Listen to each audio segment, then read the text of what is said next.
جب بھی کوئی آدمی محنت کا کام کرتا ہے تو محنت کا کام کرنے والا محنت کا کام کرنے سے پہلے وہ اپنی کمر کستا ہے.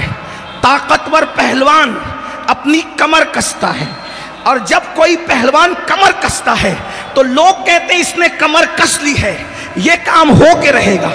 سبسکرائب کیجئے ہمارے چینل نور رضا کو اور بیل آئیکن کو پریس کیجئے جس سے آپ کو ہماری نیو ویڈیو کی نوٹیفیکیشن ملتی رہے. اعضائے مصطفیٰ کو امام کس طرح بیان کرتے ہیں، میں جلدی سے چند مصروں میں پڑھتا ہوں، اس کے بعد نبی کے دل کی طرف آتا ہوں. ذرا غور کیجئے. کہتے ہیں جس کے ماتھے شفاعت کا صحرا رہا، اس جبین سعادت پہ لاکھوں سلام. جس کی تسکی سے روتے ہوئے ہنس پڑے، اس تبسم کی عادت پہ لاکھوں سلام. جس کے سجدے کو محراب کعبہ جھکی، ان بھووں کی لطافت پہ لاکھوں سلام. آنکھ جس سمت اٹھی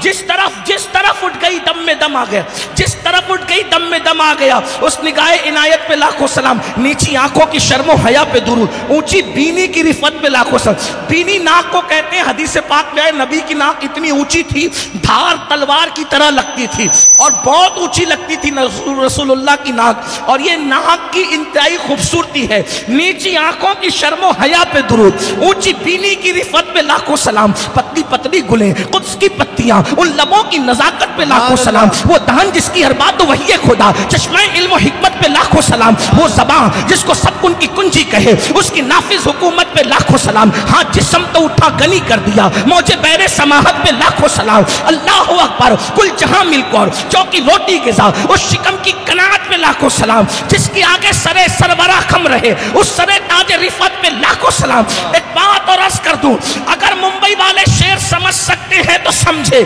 کسی بھی شاعر یا محقق نے محبوب کی کمر بیان نہیں کی، اور جس نے محبوب کی کمر بیان کی وہ شرافت میں رہ نہ سکا. اللہ اکبر. محبوب کی کمر کا تذکرہ شاعر نہیں کرتے، محققین نہیں کرتے، اور جب کمر کا ذکر نکلتا ہے تو شرافت باقی نہیں رہ جاتی. لیکن یہ احمد رضا ہے جس نے نبی کی کمر کا ذکر کیا، اور کس شان سے کیا ہے. نبی کی کمر کا ذکر کرتے ہیں جو کہ عزم شفاعت پہ کھچ کر بندھی. سبحان اللہ. اردو ادب کے شاہپار سجدہ کر رہے ہیں. تخجلات کو توجہ فرمائے. نبی کی کمر کا ذکر کس ندرت اور پاکیزگی کے ساتھ ہو رہا ہے. کہتے جو کہ عزم شفاعت پہ کھچ کر بندھی، اس کمر کی حمایت پہ لاکھوں سلام. سبحان اللہ. نعرہ تکبیر، نعرہ رسالت. اس کو پکڑو، مائک پکڑو، ادھر آ. کمر کیسے بیان کیا؟ ممبئی والوں کو سمجھانا. لکھنؤ اور دلی کی خانقاہ میں پڑھتا تو اتنا سمجھانا نہیں پڑتا، لیکن ممبئی کے لڑکوں کو سمجھانا پڑے گا، کیونکہ وہ آ لے رہا اور جا لے رہا کی بات کرتے ہیں. وہ اردو زیادہ نہیں سمجھتے میری طرح. میں دیکھو، جب بھی کوئی آدمی محنت کا کام کرتا ہے تو محنت کا کام کرنے والا محنت کا کام کرنے سے پہلے وہ اپنی کمر کستا ہے. طاقتور پہلوان اپنی کمر کستا ہے، اور جب کوئی پہلوان کمر کستا ہے تو لوگ کہتے ہیں اس نے کمر کس لی ہے، یہ کام ہو کے رہے گا. توجہ ہے، دھیان ہے، بات سمجھ میں آئی. اب نبی کے لیے کون سا کام محنت کا ہو سکتا تھا؟ نبی کے لیے کون سا کام محنت کا ہو سکتا تھا؟ جس کی طاقت یہ ہے اشارہ کرے تو چاند دو ٹکڑے ہو جائے. سبحان اللہ. اتنے طاقتور کے لیے کون سا کام محنت کا ہو سکتا تھا کہ اشارہ کرے تو سورج پلٹ آ جائے؟ اس کے لیے کون سا کام محنت کا ہو سکتا تھا؟ امام کہتے ہیں جو کام کوئی نہیں کر سکتا تھا اس کام کے لیے نبی نے کمر کسی ہے. اور وہ کام کیا ہے؟ گنہگاروں کی شفاعت کرنا. اس کے لیے نبی نے کمر کس لی ہے. کون کہتا ہے ہماری شفاعت نہیں ہوگی؟ ارے فاتح خیبر کے مولا نے جب ہماری شفاعت کے لیے کمر کس لی ہے. نعرہ تکبیر، نعرہ رسالت. مستقے اعلی حضرت مولانا سید خود ہی کہتے ہیں. کیا کہتے ہیں؟ شفاعت کرے حشر میں جو ہماری، سوا تیرے کس کو یہ قدرت ملی ہے. سبحان اللہ. سبحان اللہ. اور نصیر ان کے سوا ہے. نصیر ان کے سوا ہے. کون رسول ایسا बख्शवाने पे आए तो बख्शवा के चले।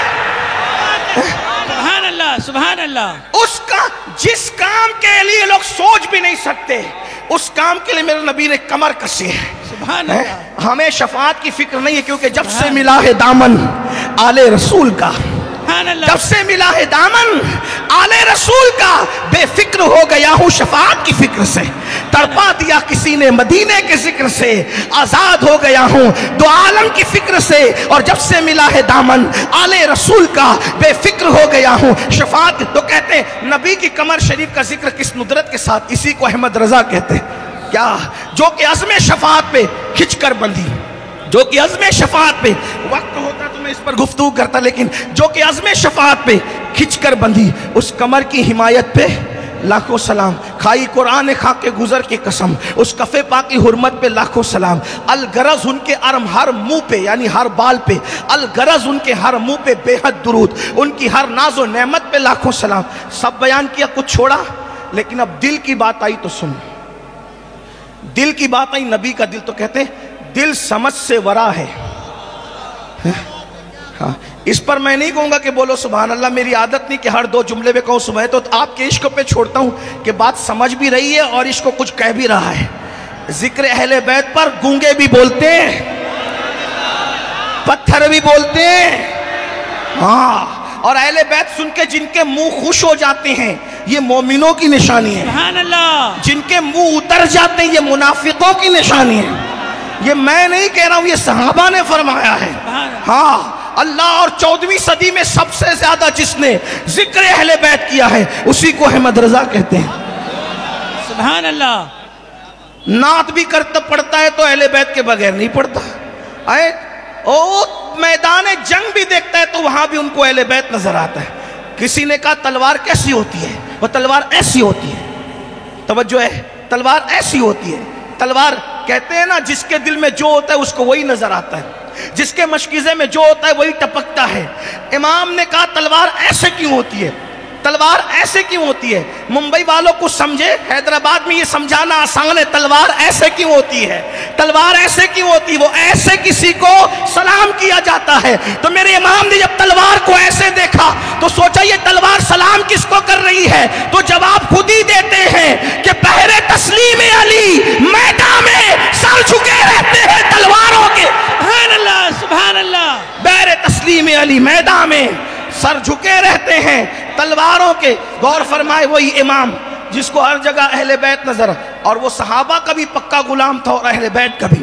और उसी ने बताया कि हम काने नहीं हैं। कुछ लोग सिर्फ अहले बैत करते हैं, सहाबा को छोड़ते हैं। कुछ लोग सहाबा का जिक्र करते हैं, अहले बैत के जिक्र से चिढ़ते हैं। लेकिन अल्हम्दुलिल्लाह हम सुन्नियों का मुकद्दर है। क्या मुकद्दर है? अहले सुन्नत का है बेड़ा पार। असहाबे हुजूर नज्म है और नाव है इतरत रसूलुल्लाह की। सुभान अल्लाह। हमारी मुश्किल ये है, जब हम सहाबा का जिक्र करते हैं तो राबसिया में घूर के देखते हैं, और जब हम अहले बैत का जिक्र करते हैं तो नासबिया में घूर के देखते हैं। न इसके घूरने से डरते, न उसके घूरने से डरते। क्यों? क्योंकि हमें पता है जब सहाबा को और अहले बैत का जिक्र करेंगे, कोई कितना ही घूर ले, मदीने वाला प्यार से देखेगा, उनकी निगाह में आ गए, अपना काम हो गया। अरे कोई क्यों कर मिटाएगा हमें, कैसी मजबूत तरपना में है वो, हमारी निगाह में ना सही, हम तो उनकी निगाह में।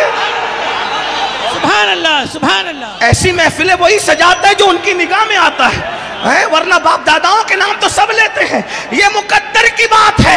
कोई गुमनाम मौलवियों का नाम लेता है, कोई मौलाए कायनात के डंके बजाता है। सुभान अल्लाह। हाँ, सुभान अल्लाह। मुकद्दर की बात है, सुभान ये अल्लाह, मुकद्दर की सुभान बात है। मेरे इमाम ने हमेशा मौला का जिक्र शान से किया। सलामी जिसके दर का हर वली है, अली है हाँ अली है हाँ अली है। तवज्जो फरमाए, कहते हैं जब रसूलुल्लाह के दिल की बात आई, बात तो टाइम ही खत्म है, तवज्जो कर लें, हुजूर के दिल की बात आई, क्या कहा? दिल समझ से वरा है। नबी का दिल मेरे समझ के बाहर है। मगर यूं कहूं, कहना तो पड़ेगा ना जब कहने आया हूं तो, दिल समझ से वरा है।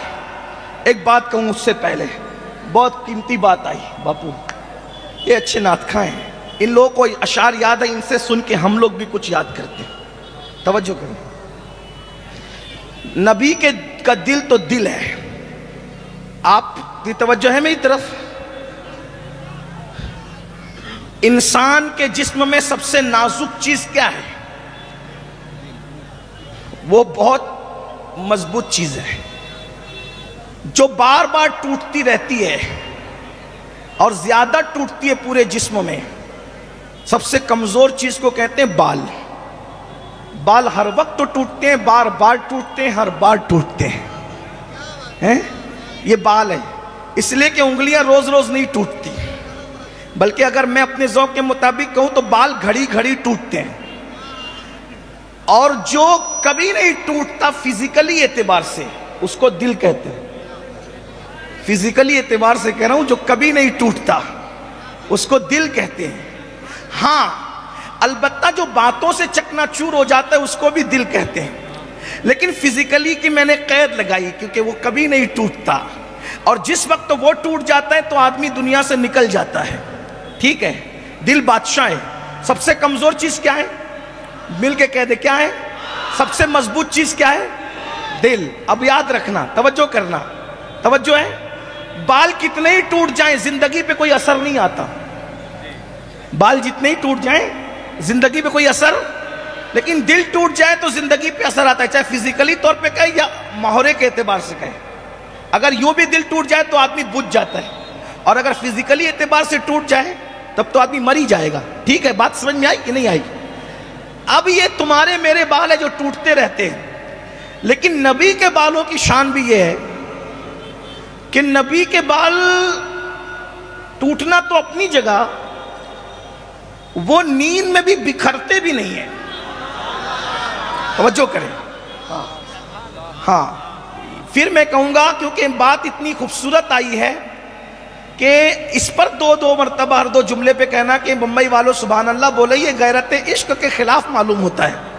बल्कि इतनी जिंदा दिली के साथ इसको सुनना चाहिए था कि करीब से गुजरने वाला भी खड़ा होता कि जिक्र किसका हो रहा है कि पूरी महफिल जिंदा हो गई है। हाँ, आपकी तवज्जो है? हाँ, पीछे वालों की भी है, लेकिन वो थोड़ी सी कम है। बात समझ में आती है? हुजूर के बाल टूटने तो अपनी जगह, टूटते नहीं टूटते मैं कुछ कह नहीं रहा हूं, लेकिन उनके बालों की नजाकत और लताफत और नुदरत का आलम यह है कि नींद में भी और जंग में भी उनके बाल कभी बिखरते नहीं थे। सहाबा कहते हैं जब वो नींद से सो के उठते थे तो उनके बाल बिखरते नहीं थे। हर बड़े बाल वालों के बाल बिखर जाते हैं, नबी के बाल नींद भी बिखेर नहीं सकती थी, जंग में भी उनके बाल कभी बिखरते नहीं थे। क्यों? इसलिए कि किसी के बाल माँ संवारती है, किसी के बाल बाप संवारता है, किसी के बाल भाई संवारता है, किसी के बाल बीवी संवारती है। आखिर ये कौन से बाल है जो नींद में भी नहीं बिखरते? इसको संवारा किसने है? तो बरेली का ताजदार खुद ही जवाब देता है, शान है पंजे कुदरत तेरे बालों के लिए, कैसे हाथों ने संवारे हैं तुम्हारे गेस। सुभान अल्लाह, सुभान अल्लाह। जिसके बाल कुदरत संवारे, सुभान जिसके अल्लाह। बाल कुदरत संवारे, तवज्जो करना। अब उन बालों की शान क्या है वो सुन ले। उन बालों की शान ये है, कहते हैं, और उन्हीं की बात कर लेते हैं। कहते हैं कि बज़्मे सनाए जुल्फ में, बज़्मे सनाए जुल्फ में मेरी अरूसे फिक्र को। उलमा बैठे में नईमी साहब है, हमारे बहुत अच्छे आलिम, उभरते मुकर्रिर नौजवान आलिम, अल्लामा सज्जाद बरकाती साहब भी मौजूद है। मैं कोई तशरीह करने का इल्मी हक नहीं रखता, तालिबे इल्म हूँ, लेकिन आपको समझाने की कोशिश कर रहा हूँ। इतना तो हक हमें भी हासिल है कि हम कुछ कह सकें। बल्लिगु अन्नी वलौ आया के तहत हमें भी तालिबे इल्म के ऐसे से हक हासिल है कि हम कुछ कह सकें। तवज्जो है आपकी? बज़्मे सनाए जुल्फ में मेरी अरूसे फिक्र को। अगर अहले इल्म यहाँ मौजूद है तो गौर करें। कहते हैं कि कोई ऐसी महफिल सज जाए जिसमें अहमद रजा का उन्वान हो, नबी की जुल्फों की शान। मैं अपने उन्वान से हटा नहीं हूं, मैं अपने उन्वान पर हूं, लेकिन आपकी तवज्जो चाहता हूं। क्या नबी के जुल्फ की शान बयान करने के लिए किसी महफिल में अहमद रजा को बुलाया जाए और कहा जाए नबी की जुल्फों की शान बयान करो, तो जब नबी के जुल्फों की शान में बयान करने लगूं तो मेरी फिक्र की दुल्हन जब नबी की जुल्फों की शान बयान करने लगेगी तो वो क्या कहेगी? फिक्र की दुल्हन क्या कहेगी? सारी बहार हश्ते खुल्द, छोटा सा इत्रदान है। नबी की जुल्फों की खुशबू के सामने आठों जन्नत की खुशबू को अगर समेटा जाए तो वो छोटा सा इत्रदान बन जाती है। अब बताओ, जिसके बालों की खुशबू के सामने आठों जन्नत की खुशबू और बहार एक छोटा सा इत्रदान है, जब खुशबुए जुल्फे मुस्तफा के सामने आठों जन्नत की बहारें एक इत्र की डिबिया बन जाती है, आठों जन्नत की बहारें एक इत्र की डिबिया बन जाती है। ये खुशबुए जुल्फे मुस्तफा के सामने जन्नत का हाल है, तो जुल्फे मुस्तफा का आलम क्या होगा? और जब जुल्फे मुस्तफा की ये शान है तो कल्बे मुस्तफा का आलम क्या है? अब ये कल्ब क्या है? कल्बे मुस्तफा क्या कहते हैं? दिल समझ से वरा है, वरा है, मेरी समझ के बाहर है नबी का दिल। मगर यूं कहूं, गुंचे गुंचे राज़े वहदत पे लाखों सलाम। नबी का दिल अल्लाह के राजों का गुंचा है, गुंचा गुंचा गुंचा। और उसी गुंचे को उर्दू में कली भी कहते हैं, और उसी कली को अरबी में ज़हरा कहते हैं। अब तलाश करो नबी के खानदान में ज़हरा है कौन?